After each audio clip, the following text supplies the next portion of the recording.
Howdy, everybody. Welcome out to the Montana Pro Rodeo Circuit Finals. I'm Hailey Sutton. Yesterday was all about crosstown. Well, today it's all about rodeo. From the pool to the cool, I'm out at the Great Falls Iceplex where the University of Providence is hosting the Montana State Bobcats. Now, I've only been here for about 20 minutes, and I've managed to be almost hit by 4 different pucks. This is just one of them. In Great Falls, I'm Hailey Sutton. You can usually find him behind the camera, but tonight, our own Adam Shalafou will be the special guest for the Harlem Globetrotters. When you're building a house, you need a few things to be successful. A hard hat, some tools, and teamwork. And that last one is especially important when you're working with someone from your rival high school. Winding down, though. State championship comes through Great Falls. Oh, God. While Lily's time here at Box Elder High School is coming to a close, her name will always be remembered right here in this gym. As you can see, Adam Shalafou is out with the plague tonight, but I've got my good pal Ty Hawkins joining me tonight. Ty, how's it feel to do sport? The boys' game behind me, Chinook and Belt, hasn't really been that close. Of course, the Chinook Sugar Beaters entered this game undefeated, and it looks like they'll finish this game undefeated as well. Since Alyssa plans on expanding the business in the future, I'm glad I never have to worry about running out of coffee. Reporting in Great Falls, Hailey Sutton, SWX, Montana. Well, I think Ted's singing voice is the best kept secret we have, but it's no secret divisional basketball is here. Pretty cool takedown there. I know, that sumo takedown. Yeah. We were at the Geraldine Highwood game last Friday against Power Dutton Brady. You may have seen a new face wearing number 4 on the field. Senior J.R. Spencer spent the summer doing something a little different to prepare for the season. Well, I know I talked with Coach Keller yesterday about his really rematch against his old team. He says he knows the team in and out, but like you said, there's a new coaching staff involved, so obviously going to be a few things that will be unexpected. So for Coach Keller and his squad, the biggest thing he said they have to look out for is just make sure that they're handling their side of the basketball. I tell you what, he couldn't have a more appropriate last name. Austin Starr, that's what he does. He pulls up from wherever, makes the basket, and that's the definition, in my opinion, of a star. It's unfortunate for the Argos because they had a player of the game, I think, in themselves, and Jackson Hashley finishing with 19 points. That crucial 5th foul coming in the last 5 minutes of the game. A tough break, but what a match from both of these teams, specifically the Saints. My favorite part of this game was the last 30 seconds, how they exploded to get those last final and ultimately crucial points. So a good match. Both teams will head back to the drawing board, and we got some shakeups in the Frontier Conference. Powerful, the ball will go to the Bengals. Hewitt on the outside with the roll shot. Hoffer goes back out to Ashley. Ashley with the tip, but Pickens is there. Can't fool her twice. Jennison's back to serve. Pierce making the diving dig. Here's Poteet down the line, and Poteet trying to get her team back in the groove. 40th annual Montana Pro Rodeo Circuit Finals kicked off today in the Electric City. Cowboys and cowgirls from across the state put on their best show. And why not a little steer wrestling? You know him, you love him. Ty Erickson out of Helena takes down that steer in 4.9 seconds. It was also Football Friday on the soccer pitch earlier today. The Argos hosted a doubleheader with the visiting Warner Pacific Knights. Check out this magical moment on the pitch. We're going to get to that later on, but first, the counter-attack heard around the world. Daniel Hudsby with the ball from the back sparks this attack, finds Adrian Gomez streaking downfield, takes a few touches, and it's a goal. Argos, they go up 1-0. They continue to bring the heat. Look at this. What?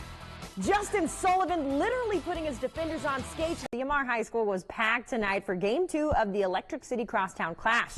It's the best 2 teams in Class AA tipping off. Let's get to the action. It might be Crosstown, but this future Bison stole the show with her adorable sideline moves. First points of the game, it's Caleb Currington on the steal. A smooth finish by the senior. The crowd goes wild, and the Rustlers throwing a block party. Kyle Torgerson, guess what? You're invited because he's shut down by Bryce Depping with a one-handed swat. But the Bison get one back. Drew Wyman with the wide-open corner 3. Nails it. 6-5 Rustlers. Blake Thielen decides he's going to invite himself to that block party. Might as well be on the volleyball team with that swing. Get out of here, Kaysen Taylor. And Riley Cowlery says, why not me? Back-to-back blocks from the Bison. And why not end with a little wrestling? While high school teams are preparing for state, the University of Providence had a huge test tonight at home. Now, before the meet, the Argos celebrated senior night, but the lights ready to crash the party. We open at the 141 mark. TJ Bond taking on #1 Matt Weber. Controversy early on. The Argos believe that should have been a takedown, but the ref says no, so this one goes to OT, and Weber outlasts Bond 3-1. Weekends are typically reserved for getting away from the workplace, but for these guys, they're taking some time to catch some waves on the water. Growing up on the lake, I was always up in my cabin and always on the boat, always been on the board. Wakeboarders like Tanner and Dusty have had to be creative in finding ways to shred. Go stand on the dock and wait for somebody to pull me. Try to get out on the water whenever. That's it. That's why a new event, WakeFest, was so important. It's awesome because this is all new. This is what we need here. There's more people. We have the river, so it's in the marina. We need more of this. To these guys, wakeboarding is more than a sport. It brings the community together. So all of us buddies, we push each other, and then family sport. You can have all the kids on the boat and just have everybody there, and all your friends pushing each other. That's the funnest part. So. Reporting in Great Falls, Hailey Sutton, SWX Montana. When you go to a soccer game, you expect to hear a few things. The tweet of the referee blowing his whistle. Players on the field calling for the ball from their teammates. Even the cheers from the crowd supporting their team. But for Great Falls High sophomore Trevin Smith, all he hears is silence.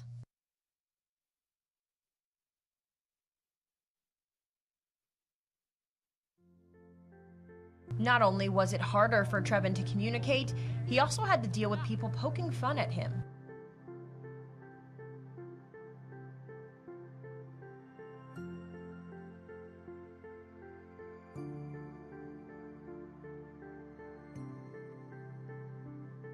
Over time, Trevin has learned new ways to communicate, and often he has an interpreter to help him.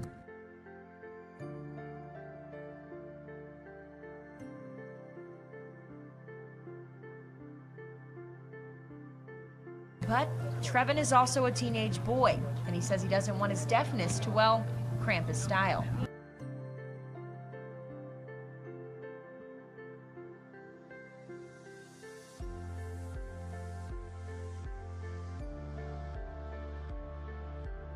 Although it's just his second year playing soccer, he says the sport has helped him find his voice.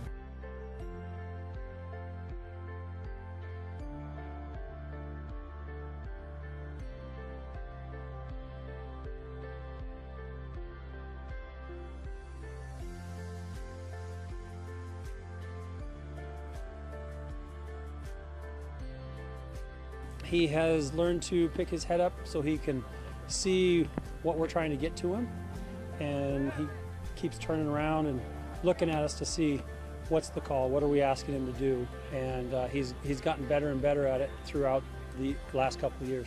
With the help of his teammates, Trevin gets the chance to play soccer, just like every other Bison donning the blue and white.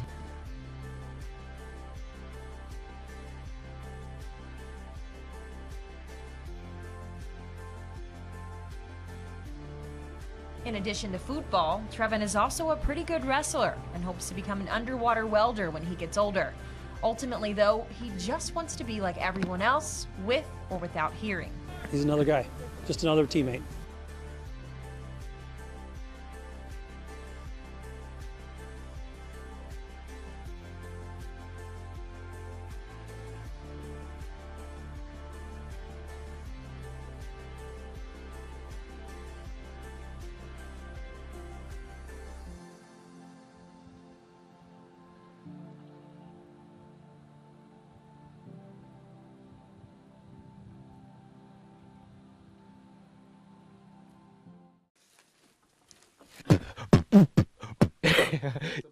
There isn't much that Levy and Becker can't do. Ever since I came from Haiti to Montana and realizing that this world is filled with opportunities, I started to have a passion for everything.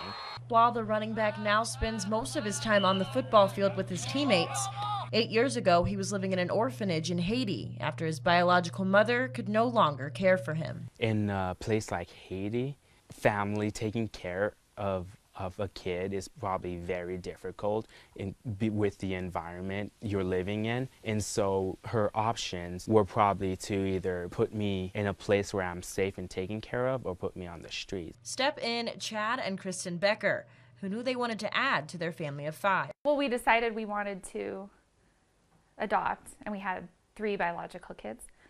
And we talked a little bit about like adopting out of the foster care system, but then decided that that might not be for us.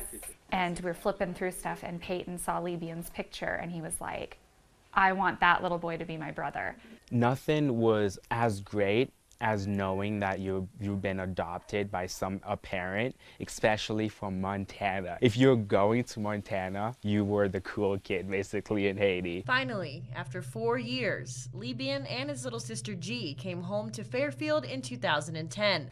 I feel proud of where I came from because I know like the Lord put me there for a reason, because it would do me no good to always be sad and angry that my mom possibly put me in an orphanage. Though his senior year of football is just beginning, keep an eye out for Lebian in the future. With a name that means good guy, he's destined to change the world, one unicycle ride at a time. Reporting in Fairfield, Hailey Sutton, SWX, Montana. Thielen ended his season with tremendous stats as the Bison quarterback, and he's one of the star players on the basketball team. All his athletic talent has made quite the impact on the Electric City. I went to Howard's Pizza the other day, and after the basketball game, and I think I had at least 8-10 people come to me, hey, good job this weekend, good job. And I think it's just really cool that we have that kind of support system in Great Falls, and I don't think there's anything better than that. But his biggest fan might actually be the smallest. We saw you on Newsday. Proud of you. Meet Troy Ross, son of Bison offensive line coach Wes Ross, who's built a special bond with the star QB. Who is your favorite player on the Bison football team? Blake. Troy really gravitated towards Blake. He saw him, it was his first connection, and just kind of blossomed into a really cool friendship and mentorship for my son since then. And since the last 2 years, Troy's just been inseparable from Blake. Troy isn't your typical 4-year-old, however. At just 2 years old, he was diagnosed with pulmonary capillaritis, an autoimmune disease that makes it very difficult to live a normal childhood. His immune system attacks his lungs like a virus, which then would cause internal bleeding into his lungs. But that hasn't stopped the duo from becoming best friends.